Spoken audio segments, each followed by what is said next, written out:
Boa noite a todos, sejam bem-vindos a mais um estudo do Grupo Espírita Servo de Jesus. Boa noite, Tiago, tudo jóia? Boa noite, tudo bem? Tudo bom. Pessoal, o tema da noite é os sinais dos tempos.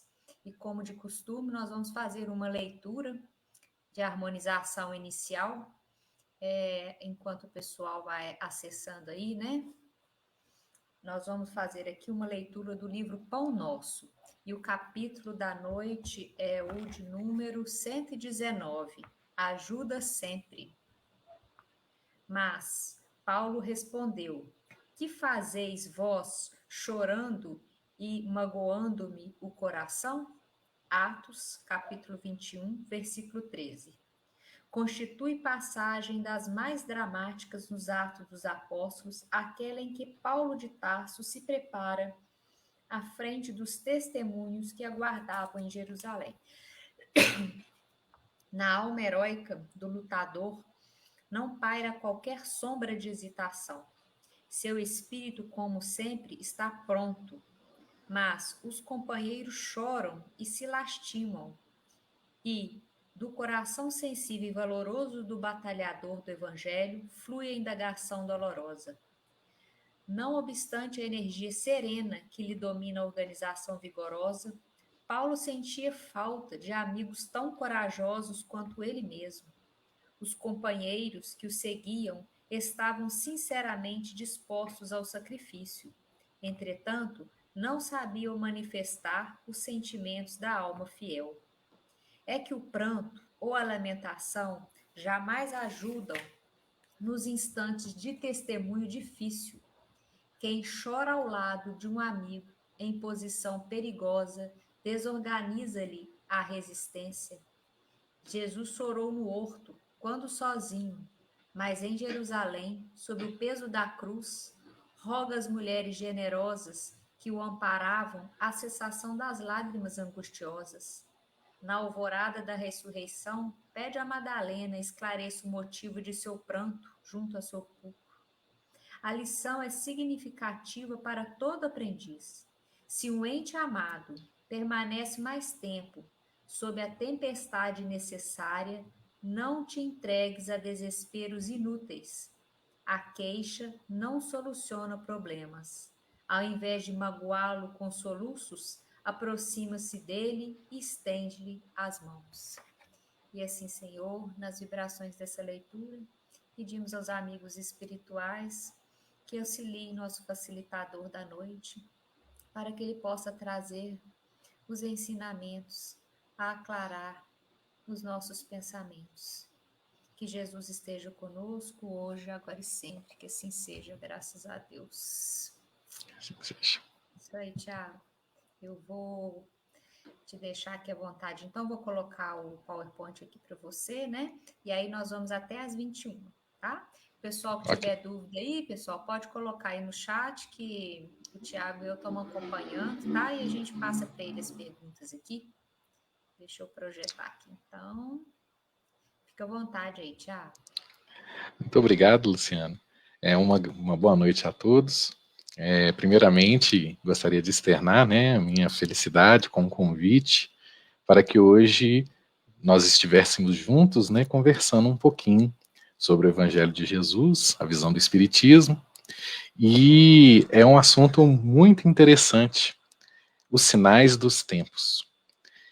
E hoje, diante desse assunto, a gente vai começar a nossa conversa falando sobre o que nós gostaríamos de ter enfoque, né, na noite de hoje. Então eu coloquei um pequeno cronograma para a gente se situar, né, para a gente acompanhar durante essa hora que vamos passar juntos. E a gente vai começar conversando um pouquinho sobre os sinais dos tempos e a lei do progresso. E a gente vai começar a perceber que a lei de progresso, ela é única. E ela vai se aplicar não só à evolução dos espíritos, mas também vai se aplicar com relação à evolução dos mundos. E como que isso vai linkar, né, vai fazer parte, né, da nossa conversa sobre os sinais dos tempos. Então, nesse primeiro grande tópico aí, A gente vai conversar um pouquinho sobre isso. Depois nós vamos falar sobre ciclos de transformações. A gente vai ver que, principalmente, né, nós espíritos, né, nós estamos muito associados, nossa mente ela consegue traduzir melhor os acontecimentos quando eles são baseados em determinados ciclos. E isso vai acontecer não só na nossa vida, como também no micro ou no macro, né, seja bem no microscópio, ou seja bem macro na revolução dos planetas, né, e em todas as atividades, né, de rotação, de translação e de gravidade, como que tudo pode ser observado por ciclos, e como que esses ciclos vão nos ajudar a compreender essa lei de progresso. Posteriormente a isso, a gente vai conversar um pouquinho sobre progresso físico, e depois a gente vai conversar um pouquinho sobre progresso moral. A gente vai ver que não só no nosso corpo físico houveram alterações no caminhar da humanidade, também a gente vai ver que na lei de progresso para os mundos também há revoluções, há transformações físicas, tá? E isso vai gerar um progresso físico.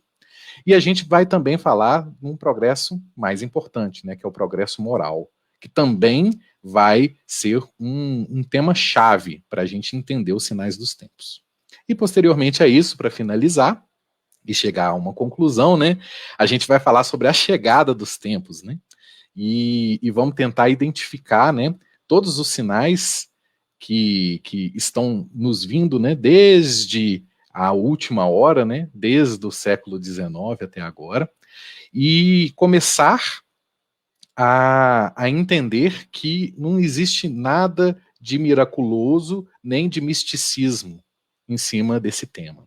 Que tudo é baseado na misericórdia divina, e é uma misericórdia que nós conseguimos observar toda a sabedoria e toda a inteligência gradativa, dessa evolução gradativa, né, desses tempos que chegam, né, dessas transformações que vão nos fazer avançar, seguir em direção a Deus. Então nós vamos seguir esses 5 grandes tópicos aí, e para começar, falar um pouquinho sobre os sinais dos tempos, né? O que seria isso, né?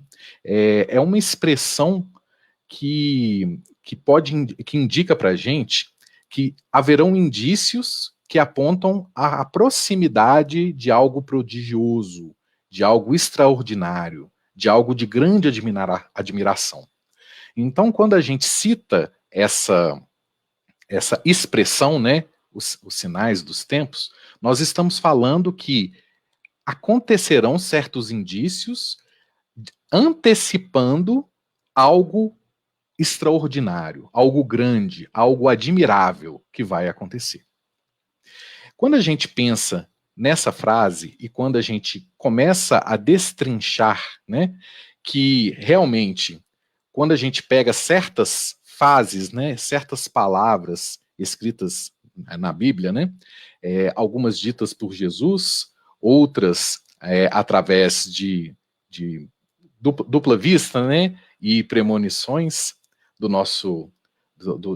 dos queridos apóstolos, né, que comporam, né, fizeram um compêndio desse livro que seria a Bíblia, a gente vai perceber que exatamente a frase "os sinais dos tempos" começam a indicar algo que seja grandioso de acontecimento, mas que não necessariamente essa grandeza desse acontecimento, esse algo extraordinário, seja algo que seja extraordinário e factível de ser visto por nossas vistas físicas, ou factível de ser observado por nossos aparelhos, né, que apesar de tecnologicamente já estarmos avançados, ainda são bem rudimentares, né, comparado a certos aparelhos que a gente tem na espiritualidade. Quando colocou-se, né, para um povo que ainda não tinha uma inteligência ou uma compreensão, inteligência não, uma compreensão de certos fatos, era necessário que fosse ofertado a esse povo, e aí eu estou dizendo a todos aqueles que seguiam Jesus, né, há mais ou menos 2000 anos atrás, né, e era necessário que as palavras de Jesus, e era necessário que os ensinamentos fossem de uma materialidade um pouco mais anormal. Por quê? Porque a sabedoria ainda estava se construindo, tanto a parte da inteligência, né, quanto a parte da moralidade das pessoas daquela época, ainda não estava muito desenvolvido. Não que nós tenhamos nos desenvolvido muito de lá para cá, né? Ainda temos a moralidade ainda um pouco aquém. Mas eles precisavam de certos sinais e de certos prodígios que ferissem os sentidos deles, que fossem algo do dia a dia. Por isso, todas as parábolas eram compostas de acontecimentos que eram factíveis para aquelas pessoas daquela época. Isso também aconteceu quando Jesus falou sobre os sinais dos tempos, quando ele se referia a um templo, né, quando os apóstolos falaram, né, que era um templo muito bonito, né, e Jesus disse, né, que daquele templo não restaria pedra sobre pedra. Isso a gente vai encontrar em Mateus. E os apóstolos perguntaram, mas já que vai ser derrubado, né, já que esse templo vai cair, já que isso vai acabar, né, esse templo maravilhoso que a gente acha que vai perdurar para sempre, será que vai ter algum sinal antes desse templo ruir? E daí surgiu essas questões e toda uma narrativa do Cristo para falar sobre certas coisas e certos sinais que antecederiam esse acontecimento extraordinário que seria o ruir do templo. Tá bom? Então, é nesse pensamento de que Jesus colocou certos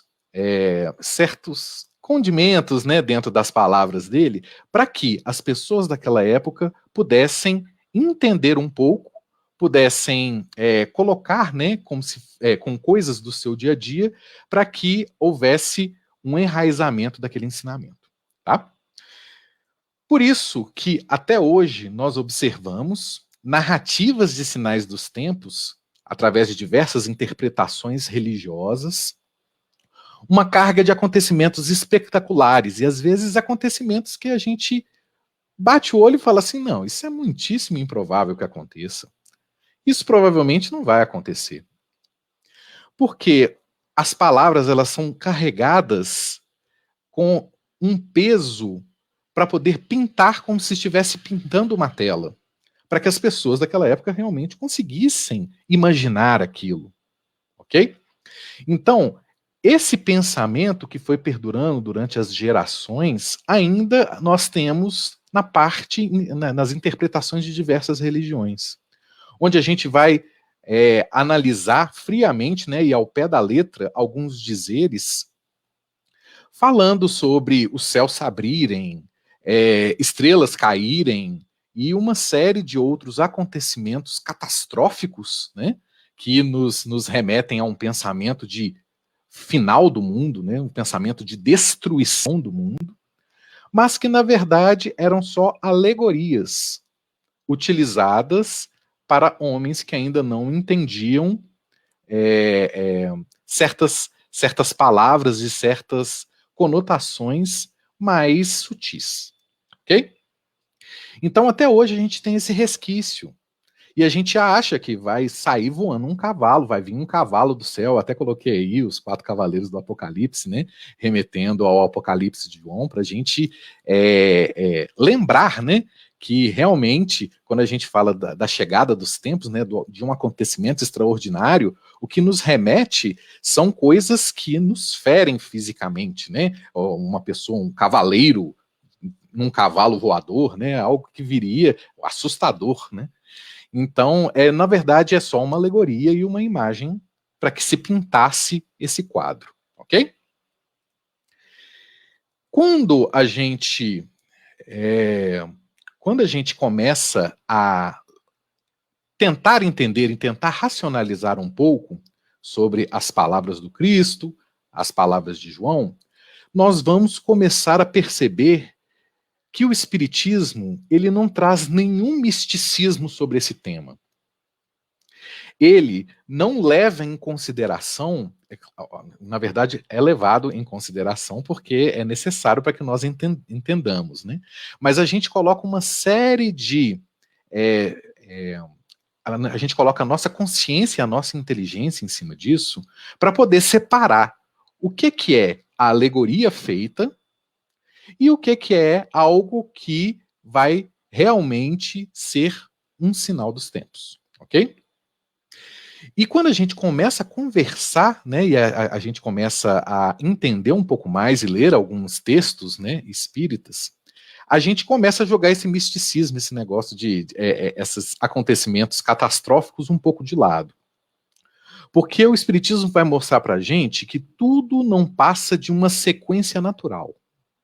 Algo que já aconteceu e que está acontecendo e que posteriormente, daqui a alguns séculos, irá acontecer de novo.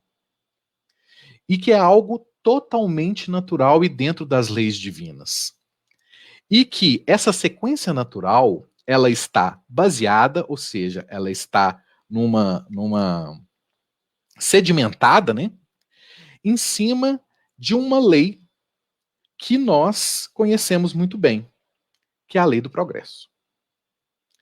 Nesse momento, a gente vai separar um pouquinho a lei do progresso dos espíritos, né, o progresso individual de cada espírito, e vai começar a entender também que os orbes planetários, os mundos habitados, que são todos, né, eles também passam por um estágio de progresso. E para que isso aconteça, é necessário que haja uma transformação.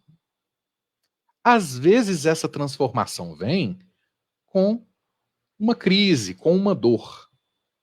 Às vezes essa transformação não vem com essa crise, com essa dor. Mas a transformação acontece. E é sobre transformação que a gente vai falar hoje. A gente não vai falar hoje de destruição, né? Mesmo porque a destruição nada mais é do que uma transformação onde os nossos olhos não conseguem captar o que foi transformado, é apenas isso, né? Então a gente está falando hoje de transformação, ok? Em cima dessa lei do progresso individual, a gente começa a levar como base para que nós consigamos extrapolar isso para a lei do progresso dos mundos, nós levamos como base a lei do progresso individual, a lei do progresso do espírito, tá? E do mesmo jeito que nós espíritos, nós passamos por fases evolutivas nessa nossa história milenar, né, de encarnações e reencarnações, os mundos também vão passar por esse processo, tá? Então, quando a gente relembra o nosso início, né, o início da nossa caminhada, nós relembramos o reino mineral, de quando nós estagiamos, né, nós espíritos, estagiamos no reino mineral, e a gente começou a aprender a dominar as forças mecânicas. Passados alguns milhares de séculos, né, a gente começou a avançar, nós espíritos, né, no reino vegetal, onde a gente, além do domínio dessa força mecânica, começou a associar também o princípio vital. Posteriormente a isso, mais alguns milhares de séculos aí, nós avançamos para o reino animal, onde aí a gente começou a desenvolver o instinto. Até que hoje, estando no reino nominal, com um pensamento contínuo, livre-arbítrio, responsabilidade, moral, né?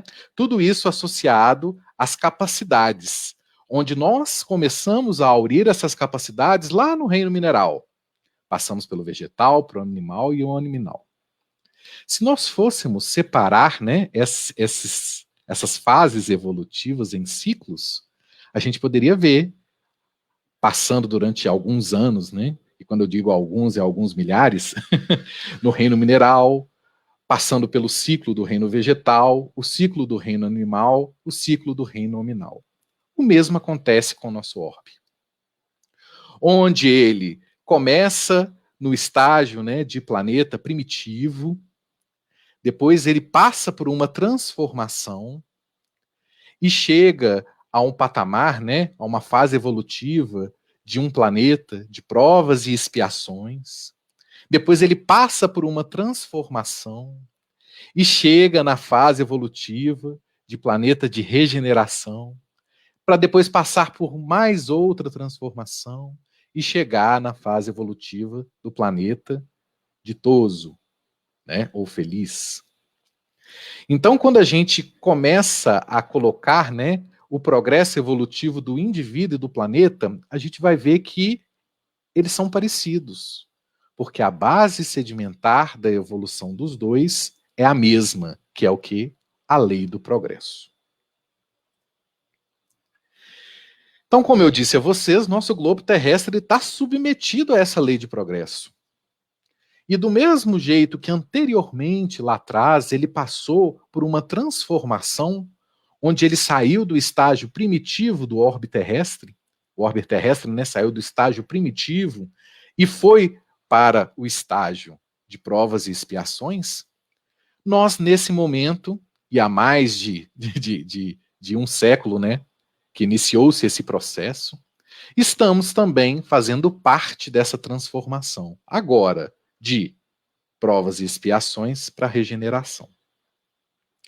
E quando a gente está falando sobre transformação, nós vamos ver que isso vai gerar uma série de conflitos. Isso vai gerar uma série de, às vezes, dores, porque por conta da nossa dificuldade de adaptação. Tá? E quando estiver acontecendo essa parte, né, essa transformação, nós vamos olhar para o nosso mundo, ver uma série de coisas que estão acontecendo e perceber que ele está nesse estágio porque era necessário, seguindo a lei do progresso, mas que os acontecimentos estão nos dando sinais de que de que isso está transformando o planeta moralmente, isso que ele já se transformou fisicamente, que é o que a gente vai ver daqui a pouco. Vamos agora lá na Gênesis, capítulo 18, item 4, e fala o seguinte para a gente: isto posto, diremos que o nosso globo, é porque eu peguei um pedaço, né, do parágrafo, tá, pessoal? Por isso que ele começa com isto posto. Diremos que o nosso globo, como tudo o que existe, está submetido à lei do progresso. Então, tudo isso que a gente conversou até agora, Kardec vai ratificar aqui para a gente. Ele vai chancelar para a gente, falar assim, olha, realmente, do mesmo jeito que existe a lei do progresso para o espírito, a gente tem também a lei do progresso para os planetas. E ele fala o seguinte, ele progride, está falando do planeta, fisicamente, pela transformação dos elementos que o compõem, e moralmente, pela depuração dos espíritos encarnados e desencarnados que o povoam. Nossa, que bacana. Então, o que a Gênesis está falando para a gente aí? Que o planeta ele vai sofrer dois tipos de evolução. A evolução física e a evolução moral. A evolução física é porque, fisicamente, os elementos do nosso planeta eles vão se transformando. E a gente vai ver que isso já aconteceu. A gente vai ver que aconteceu, principalmente há mais ou menos 500 bilhões de anos atrás, onde a gente teve toda uma revolução de elementos do nosso planeta. Desde quando um pedacinho, né, do complexo solar ali foi devido às leis as leis, né, as leis da física, né, que retiraram um pouquinho daquela massa solar, né, que foi resfriada para poder fazer o planeta Terra, e durante vários anos ele sofreu aquele processo de mutação física, né, até ser o planeta que nós conhecemos hoje. E, moralmente, através de quem? De nós. Porque nós vamos conduzir, através do nosso próprio melhoramento, a evolução moral do nosso planeta. Então isso cabe a nós, né? E aí na Gênese continua. Sim, de certo a humanidade se transforma, como já se transformou em outras épocas. Então ele está falando para a gente que essa transformação já aconteceu antes, gente. E o planeta continua aí, tá? Mas essa transformação já aconteceu anteriormente, tá? E está acontecendo de novo. E cada transformação se assinala por uma crise, que é para o gênero humano, o que são para os indivíduos as crises de crescimento. Então o que é que ele está falando aí para a gente? Que toda vez que acontece um certo tipo de transformação, é gerado um certo tipo de crise, porque é necessário que a pessoa se adapte à nova situação. Okay? Então ele faz uma comparação para a gente como se fosse uma crise do crescimento. A gente pode observar, né, quando a pessoa, né, encarnada, o espírito encarnado, ele está na fase da infância, está passando para a adolescência, ele sofre como se fosse uma crise mesmo. Física, porque o corpo está mudando, e moral também, porque ele tem aquela crise moral, intelectual. Nossa, mas ninguém gosta de mim, mas minha vida é assim, assado, alguns entram até na depressão, não é? Então, a gente tem aí, nesse momento, uma comparação onde a humanidade realmente ela se transforma e ela passa por certas crises do mesmo jeito que nós, quando estamos passando ou da infância para a adolescência, ou da adolescência para a fase adulta, ou do adulto para a velhice, ou não sei se vocês já ouviram falar, né, daquela famosa crise da meia-idade, né? É uma crise moral. E isso acontece conosco, né? E também a humanidade, em sua coletividade, também passa por uma crise associada a uma transformação. E aí ele fala, aquelas se tornam muitas vezes penosas, ele está falando da transformação e da crise, né? Se tornam penosas, dolorosas, e arrebatam consigo as gerações e as instituições, mas são sempre seguidas de uma fase de progresso material e moral. Então ele está falando o seguinte, vai acontecer uma crise. As pessoas, né, que gostam de arrumar a casa aí, né, o que a gente faz? A gente tira tudo do lugar, né? A gente levanta a cadeira, levanta a mesa, arreda a cama, deixa tudo uma bagunça. A gente gera uma crise, né? Na nossa casa, quando a gente está tentando limpar. E aí passa o pano de um lado, passa o pano do outro, insera o que tem que inserar, passa o lustramóveis, depois volta as coisas para o lugar. Às vezes até escolhendo lugares melhores, né, para certos objetos. E aí a gente olha lá, nossa, agora tá bacana, tá limpo, né? A gente gerou a crise, a gente gerou a bagunça para depois acertar tudo. E é isso que está acontecendo, e é isso que no capítulo 18 da Gênesis, nesse item 9, ele fala para a gente. E aí a gente vai começar a perceber que nós, não só nós, né, mas inclusive toda a movimentação de corpos celestes, eles são movidos por ciclos. Por isso que, quando eu disse no início, né, quando eu falei para a gente, né, que no micro e no macro existem ciclos, existem revoluções, existem transformações, é porque desde o átomo até ao maior corpo celeste que a gente consiga imaginar, ou a maior pleiade de planetas e sistemas solares, eles são movidos e regidos por ciclos. E a nossa mente, ela reconhece esses ciclos. Porque o indivíduo também é regido por certos tipos de ciclos. Alguns são ciclos um pouco menores, outros são ciclos extremamente grandes. Tá? O dia e a noite, por exemplo, a gente pode falar que seriam ciclos, né? O ciclo diurno e o ciclo noturno. A reencarnação, cada reencarnação nossa, a gente pode falar que é um ciclo. As estações do ano são ciclos, né? Nas etapas de translação do planeta. Então, a gente vai começar a perceber a infância para a juventude. A infância pode ser um ciclo, a juventude outra, a madureza outro, a velhice outra. Então, quando a gente começa a observar o nosso modus operandi, a nossa vida, a gente vai começar a identificar pequenos, médios ou enormes ciclos. Tá bom? E esses ciclos, eles são interessantes porque eles dão para a gente aquela sensação de reinício. Eles dão para a gente a sensação de recomeço. Isso é muito legal. Ele dá também a sensação de início, meio e fim. E principalmente a sensação de recomeço. Então, quando termina-se a primavera, nós temos aquela sensação, né, de que ela virá novamente em breve, mas que também está iniciando o verão.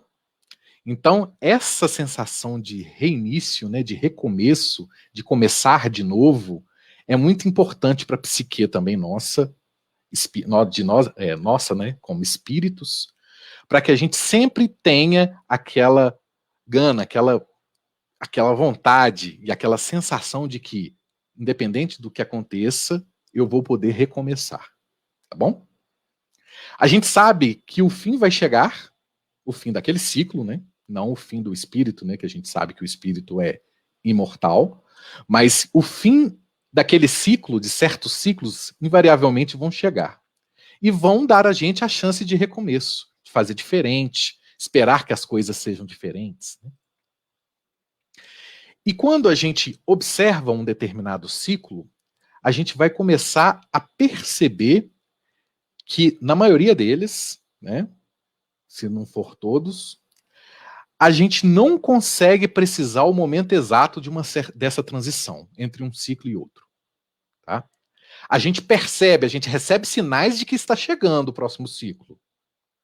Mas a gente não pode falar assim, não, realmente, agora esse ciclo terminou e vai começar outro.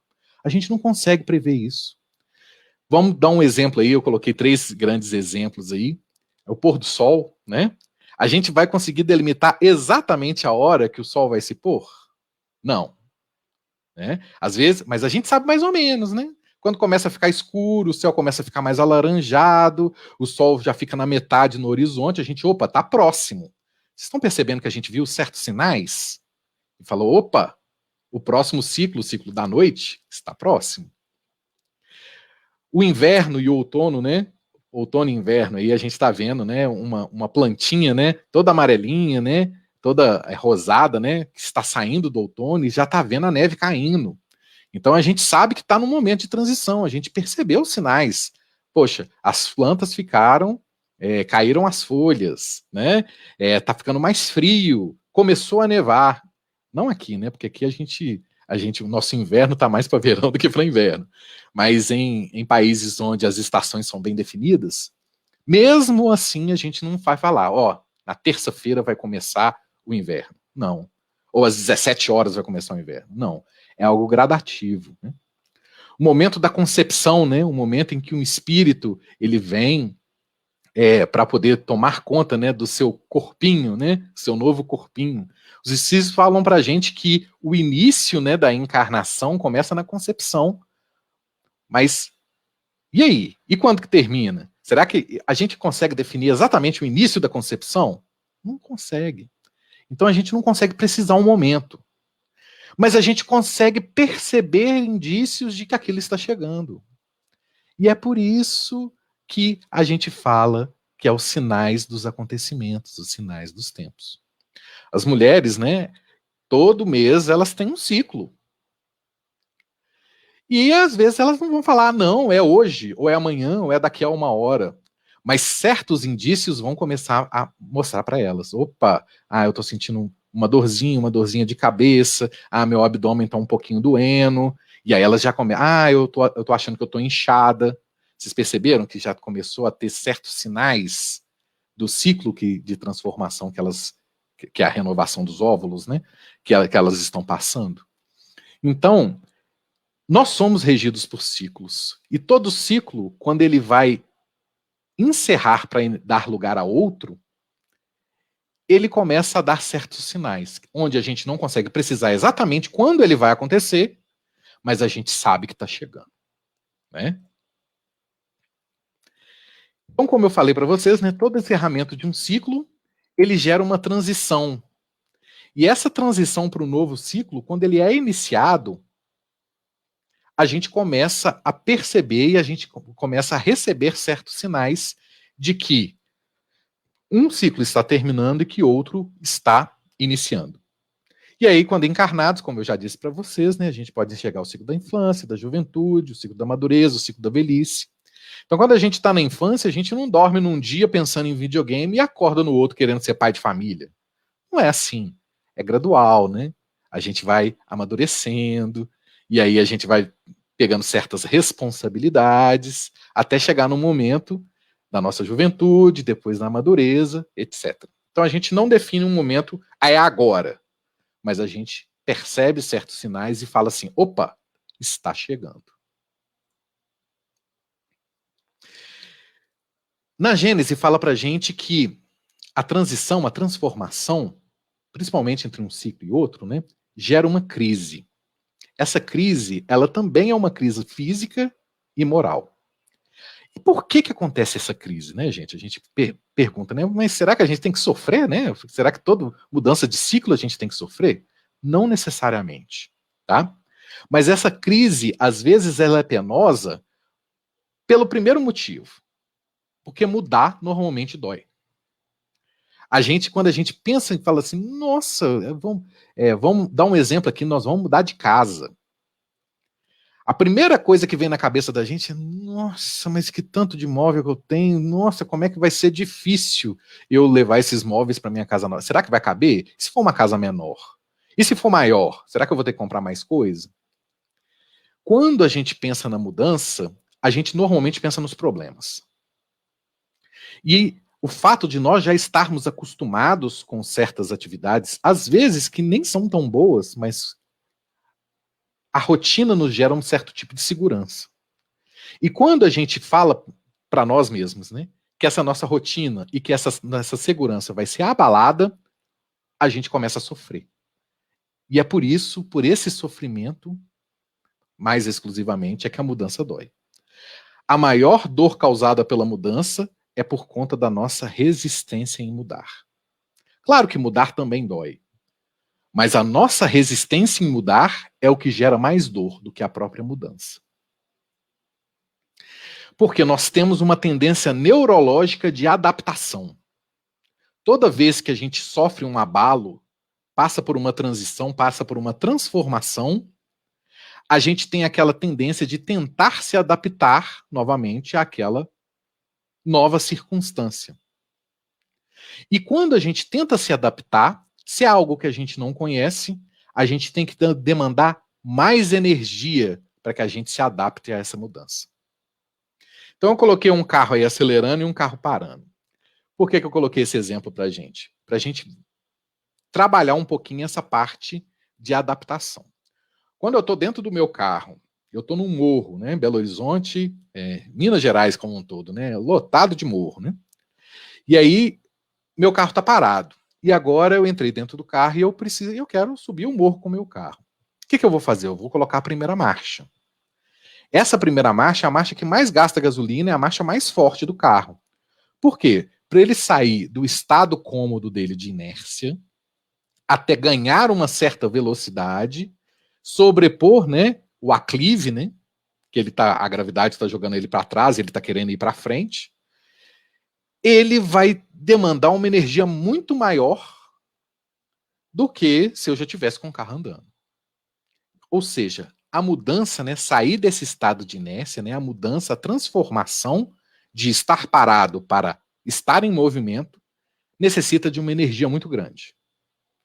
Mas depois eu entrei na BR.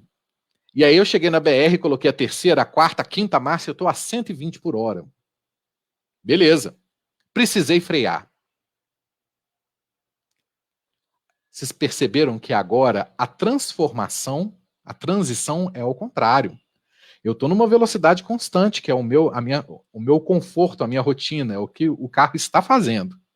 Só que eu precisei parar. O carro da frente pisou no freio, eu preciso pisar também. A energia de se parar o carro é muito maior do que se eu tivesse deixando ele na banguela ali e continuando no 120. Então, independente de onde eu estou, quando há uma transformação ou quando há uma necessidade de transição, de encerramento do ciclo de 110 por hora e começar o ciclo de frear, e chegar a tantos quilômetros por hora, né, o mínimo possível, eu tenho que demandar uma energia. E esse gasto de energia incomoda a gente. Porque a gente tem condicionamentos neurológicos. E esses condicionamentos, eles formatam uma rotina. E a mudança nessa rotina significa um gasto adicional de energia. E eu não quero gastar energia adicional. Tá bom do jeito que tá para mim. Por isso que tem tanta gente aí que vai... Aí você, como é que tá? Ah, eu tô indo no fluxo, né? Eu vou na onda. São as pessoas que querem evitar ao máximo, né, esse gasto adicional da energia.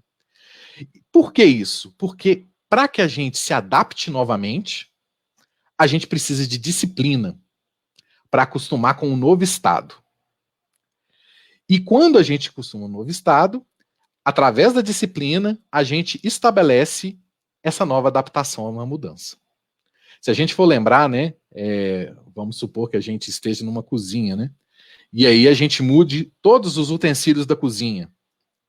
Quando outra pessoa chega naquela cozinha, ela vai buscar os utensílios aonde? No lugar antigo. Mesmo que o lugar novo seja mais fácil de procurar, seja melhor, ela, durante algum tempo, talvez umas 2, 3 semanas, ela vai procurar os utensílios nos lugares antigos. Até que a disciplina vai forçar o pensamento dela para poder ir buscar agora os utensílios nos lugares novos. Então isso demanda energia, demanda disciplina, e muitas das vezes nós somos avessos a isso, tanto ao gasto de energia quanto à disciplina. Por isso a transição de ciclos irá gerar uma mudança, e essa mudança vem acompanhada de uma crise, tá? Porque é uma dor. E vai ser uma crise física ou moral. Ok? Vamos falar então sobre o progresso físico, né, nesses últimos 15 minutinhos que a gente tem. Fisicamente, o globo terrestre, né, terráqueo, ha experimentado transformações que a ciência tem comprovado e que o tornaram sucessivamente habitável por seres cada vez mais aperfeiçoados.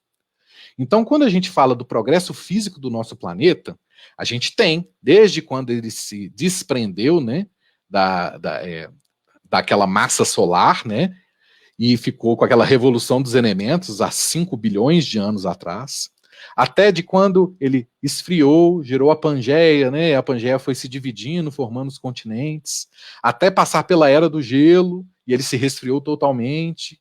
Aquela nuvem de poeira, né? Poeira tóxica baixou mais um pouquinho, e agora a gente tem a Terra do jeito que a gente observa. Isso aconteceu na parte do mundo.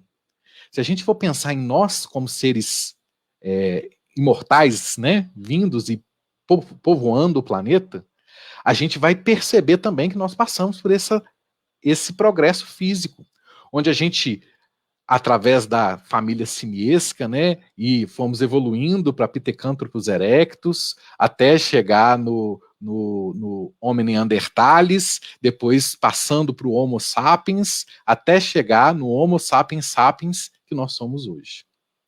Então a gente também sofreu, né? Em vez da gente ter aqueles pelos grossos, agora a gente tem um mecanismo muito mais sofisticado de controle de temperatura, que é o suor. Então a gente não precisa mais de pelos grossos cobrindo o corpo todo. A gente tem um desenvolvimento, um cérebro maior, né? A gente tem o polegar opositor, né? Onde ele consegue tocar todos os dedos. Então a gente teve também uma evolução física trazida quando a gente vê, né, no A Caminho da Luz, e quando a gente vê outros livros, né, vindas de espíritos de outros lugares, mas não deixa de ser uma evolução conquistada para que a gente tivesse o corpo que a gente tem hoje. Continuando na Gênese, né, onde nos parece haver perturbações, o que há são movimentos parciais isolados, e que nos afiguram irregulares, apenas porque circunscrita é a nossa visão. Como a gente tem uma mente pequena e uma visão pequena, a gente acha que uma perturbação é algo absurdo. Mas que não. Se a gente tivesse uma visão mais abrangente, talvez num plano espiritual, a gente conseguiria ver que essa perturbação, ela é só uma perturbação parcial para que haja uma melhoria para todos. Ok? E dentro, né, Manuel Filomeno de Miranda fala no livro Transição Planetária, fala o seguinte pra gente: a destruição, portanto, é somente produzida para a transformação molecular da matéria, nunca atingindo o espírito que é imortal. Desse modo, as grandes calamidades, de uma ou de outra procedência, e aí a gente pode começar a observar o que está acontecendo com a gente hoje. Seja o tsunami, seja o rumor de guerra, seja a pandemia que está bem aí na nossa cara, né? Infelizmente, né? Hoje, só em 24 horas já morreram mais de 3 mil pessoas, só no Brasil, né? Então, é uma grande calamidade, mas convida a criatura humana à reflexão em torno da transitoriedade da jornada carnal. Então, também é uma maneira para que nós nos voltemos para o nosso espiritual, em vez de ficarmos muito atentos ao material. Então, Manuel Filomeno de Miranda fala para a gente que, às vezes, a destruição ela é necessária para acontecer certas transformações na matéria, mas que isso não deixa de ter um puxão de orelha moral, para que a gente retorne à nossa origem espiritual. Moralmente, a humanidade progride pelo desenvolvimento da inteligência, do senso moral, abrandamento dos costumes, e ao mesmo tempo que o melhoramento do globo se opera sobre ações de forças materiais, os homens para isso concorrem pelos esforços de sua inteligência. Saneiam as regiões insalubres, tornam mais fáceis as comunicações e mais produtiva a terra. Então, na Gênesis, no capítulo 18, item 2, fala para a gente o seguinte: quando a gente evolui intelectualmente, acaba que o fato de nós podermos ter o conhecimento e o discernimento do que é certo e o que é errado faz com que nós puxemos um pouco a moralidade. Isso não significa que os dois eles estão equivalentes, tá? Isso pode haver uma diferença, né, entre intelectualidade e moralidade. Mas a partir do momento que a gente sobe em intelectualidade, como a gente começa a ter mais conhecimento entre o bem e o mal, nós começamos a aplicar melhor o nosso livre-arbítrio. E isso faz com que a nossa moralidade comece a subir um pouquinho, tá? Para algumas pessoas, né, gente? Claro que isso não é para todos. Então, a gente começa a perceber que a partir do momento que a gente evolui intelectualmente, a gente começa a puxar um pouquinho a parte da moralidade. E eu coloquei aí a lei de Talião, né, Lex Talionis, para que a gente lembrar que às vezes coisas que eram necessárias anteriormente, hoje não são necessárias. Hoje a gente não tem um olho por olho, dente por dente, né? Hoje eu não tenho que expulsar uma pessoa da cidade porque ela está doente. Eu vou no máximo encaminhá-la a um hospital, não é mesmo? Então, devido à evolução intelectual que a gente teve, a gente começou a descartar certas leis que eram para pessoas com uma intelectualidade um pouco mais baixa, porque ainda não tinha médico que conhecia a doença, não tinha tratamento, né? Então, o que eles tinham que fazer? Eles tinham que isolar as pessoas da cidade. Eles tinham que, vamos no olho por olho, dente por dente. Por quê? Porque é isso que vai segurar as pessoas com uma moralidade muito baixa. É o medo de ela não sofrer aquilo que ela está implicando ao outro, né? Então, a gente tem o progresso intelectual puxando um pouquinho o progresso moral. E hoje a gente vive a era de ouro do nosso progresso moral. Desculpa, do nosso progresso intelectual. A terceira revolução industrial, vários avanços tecnológicos, uma série de coisas que a gente tem hoje. O fato de estarmos hoje, cada um na sua casa, conversando, né, e trocando ideias sobre o evangelho, é um avanço intelectual maravilhoso. Por quê? Porque o computador está nos permitindo isso, né? E aí, na Gênesis continua falando, assim continuará até que se haja outra vez estabilizadas as nossas bases. Então a gente vai ver que, durante essa transição, o progresso tecnológico vai continuar subindo. E também vão haver modificações no nosso progresso moral. Porque a partir do momento que ele sobe, ele também puxa um pouquinho o nosso progresso moral para que ele não fique tão distinto, né? Tão diferente, né? Um do outro. Tá? E a gente vai ver que isso vai fazer com que o progresso social comece a evoluir. E a gente já pode perceber isso também. Hoje, a gente já tem uma igualdade entre homem e mulher. Se a gente for pensar mais ou menos 150 anos atrás, e olha, não é muito tempo, né, gente? 150 anos atrás, a mulher não era igual ao homem, não. A gente tinha sociedades totalmente patriarcalistas, onde a mulher, em alguns casos, era tratado como um ser inferior ao homem. Hoje não. Claro que em muitos lugares, em muitos casos, infelizmente, a gente ainda tem isso. Mas a evolução está permitindo que a sociedade já observe o homem e a mulher iguais.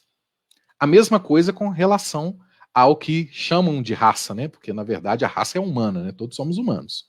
Mas, se a gente tem, né, a cor da pele, ou o lugar em que nasceu, como uma diferença entre nós, todos humanos, né? Todos espíritos encarnados, até antigamente era um absurdo um negro casar com uma branca, ou um branco casar com uma negra. Isso eu tô falando, não é nem 150 anos atrás, não. Se a gente for pensar uns 60 anos atrás, isso já abalava a sociedade, né? Era murmurinho, né? Nossa, mas você viu? Ele casou com ela, mas ela é negra. Nossa, mas ela casou com ele, mas ele é negro. E a gente já vê que isso já está se perdendo, né? Claro que a gente ainda tem muito o que avançar, né? Moralmente, mas isso já começa a se perder.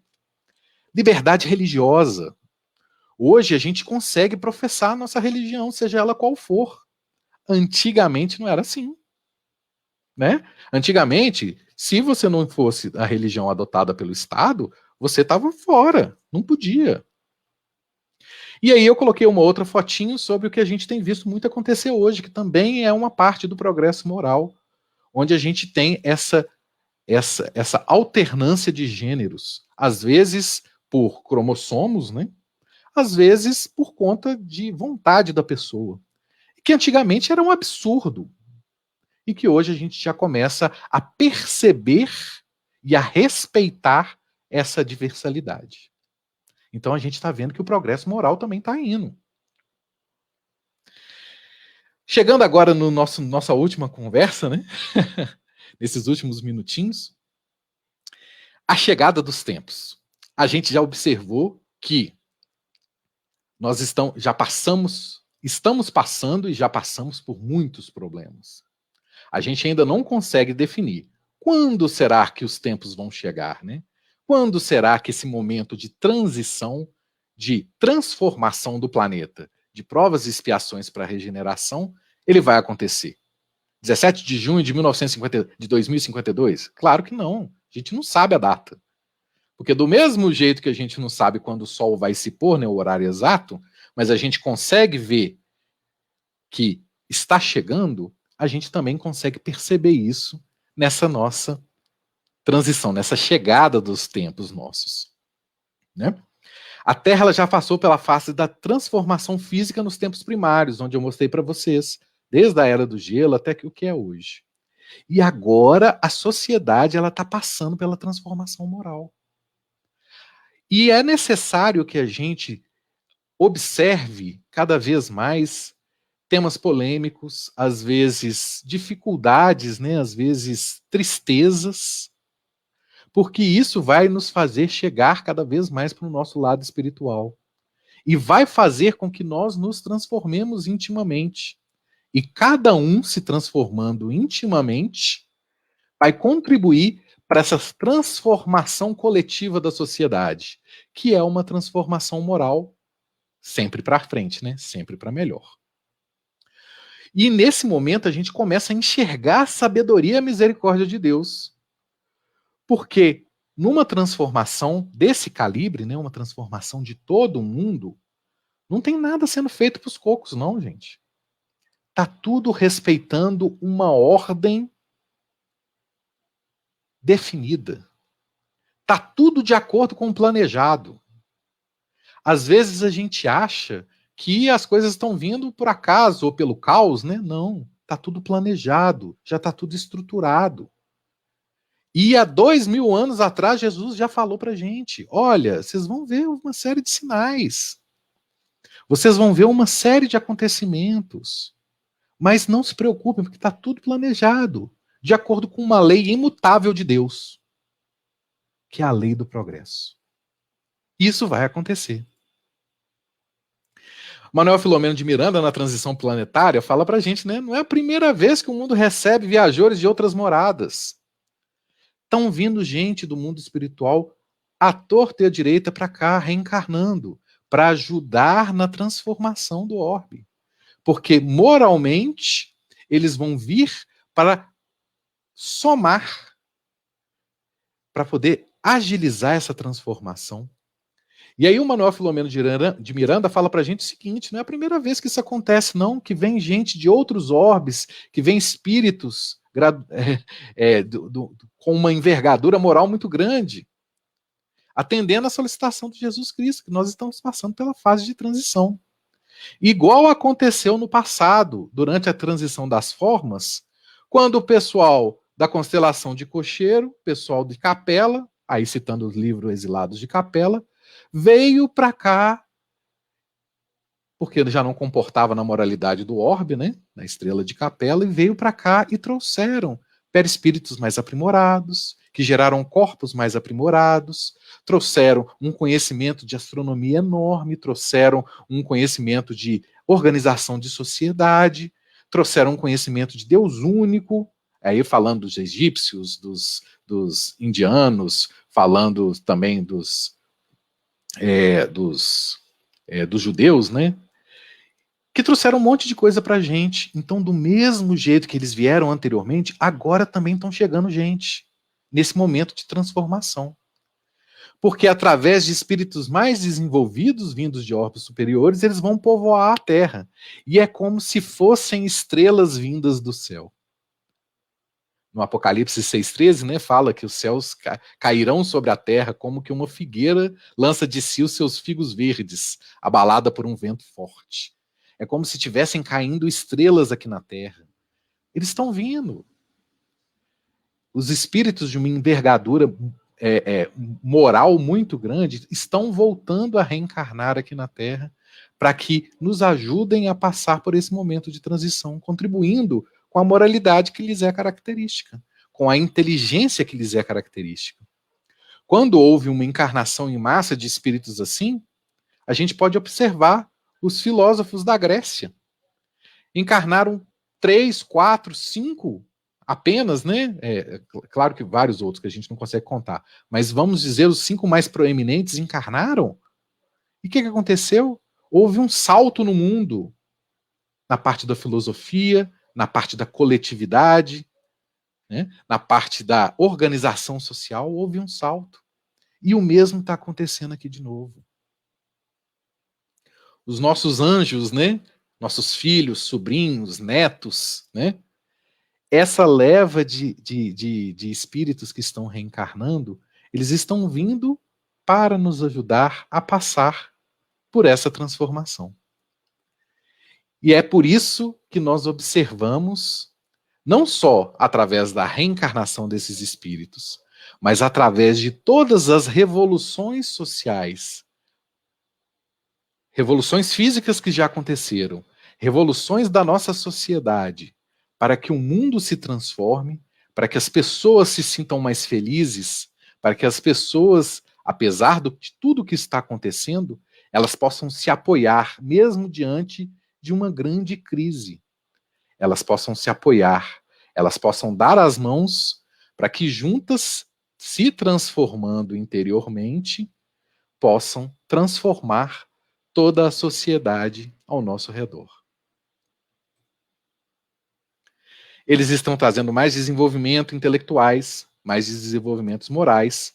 Eles estão mudando uma mentalidade antiga que às vezes que a gente tem, uma mentalidade antiga dos pais, dos tios, dos avós. Posteriormente, eles vão mudar o modus operandi do seu trabalho, da sua escola, né, da sua família, quando eles constituírem a sua família. E tudo isso nós vamos observar, aprender com eles, sem deixar de fazer a nossa parte. Porque o nosso aprimoramento moral, a nossa revolução interna, o nosso ciclo interno, a nossa busca por melhorarmos a nós mesmos, é que vai ser o gatilho para que a gente passe por esse momento de transição, sem dor, sem reclamar, como disse, né, a lição do inicial nossa, sem reclamar, sem ligar para essas dores, né? Porque a dor só vai vir se nós reclamarmos, se nós não nos adaptarmos. É hora da gente abrir o coração e avançar com confiança em Deus e Jesus. Nós vamos habilitar novos hábitos. Assim a gente vai conseguir elevar o nosso padrão moral e também o nosso padrão intelectual. A resposta está no coração de cada um. É hora da gente colocar para fora. Pessoal, muito obrigado pela paciência, pelas boas energias. Luciana, muito obrigado. Muito bom.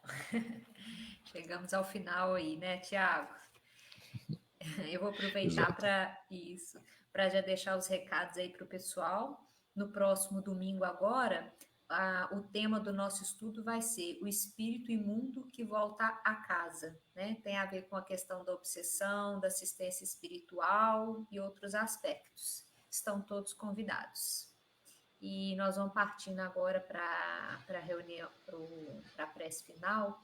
E eu gostaria de convidar todos nesse momento, aproveitando que nós já estamos aí com o pensamento elevado, né, numa boa sintonia, para que a gente, ao longo da prece, possa emanar boas energias para aquelas pessoas que estão nos hospitais, né, ou aguardando nas filas, ou em casa, porque a gente sabe o poder da prece, e nesse momento eu acho que a gente poderia dar a nossa singela contribuição para todos aqueles. Mestre amado Jesus, amigos espirituais, agradecemos imensamente a oportunidade de estarmos aqui hoje, todos reunidos, no aprendizado do Evangelho, e aproveitando para pedir nesse momento, com pensamento elevado, com fé, para todas aquelas pessoas que se encontram hospitalizadas, que se encontram em casa, necessitando de auxílio, de amparo, que a equipe espiritual amiga possa atingir a todos os lares, todos os corações, trazendo alívio, compreensão, paciência, para que nos momentos de dores possamos compreender qual o verdadeiro sentido da nossa reencarnação. Que o Mestre seja sempre conosco, hoje, agora e sempre. Que assim seja, graças a Deus. Assim seja. Ô, Tiago, muito obrigada, viu, pelo seu estudo aí. Eu que agradeço. Foi muito bom. Muito obrigado, eu que agradeço. Tá certo. Pessoal, um abraço. E lembrando que a palestra fica gravada, né, tanto no nosso canal do YouTube, quanto no Facebook do Servo de Jesus. Então, quem não teve condição de assistir hoje, pode assistir em outros momentos, né? Grande abraço a todos.